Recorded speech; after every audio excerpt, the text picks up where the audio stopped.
姐妹嘛，要不叫招财猫呢，这是爱猫者分身水起。我也是靠你呀、小美掐上换了。它不是缠毛嘛，所以说那个毛发掉的很厉害。我前段时间又买了这个新房子，又想着说那买个吸尘器吧，有个油万的 PR， 他就给我寄过来，我这不巧了吗？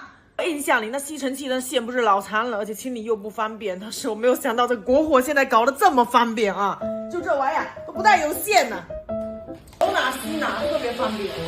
这个大吸力谁来都没用，不管是吸猫毛还是说大颗粒的猫粮的随便吸呀、你看这个地是不是很干净？拿这个照妖镜一照，哇，妖精都全部跑出来。拿下沙发，毛发也不在话下。你看，就这一会儿就满满一大单，简简单单放回鸡蛋，人家就自己清理了。人和还不怕粉尘、头发缠绕，因为它有机械手帮你刮走。哇，强迫症看着老解压了，好爽啊！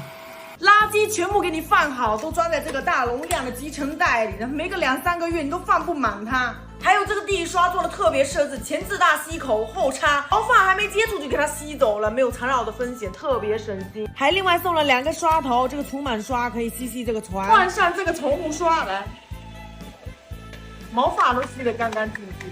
用完之后直接给它往上面一放，还自己充电了，特别的方便，太适合懒人了。追剧去，水里要有。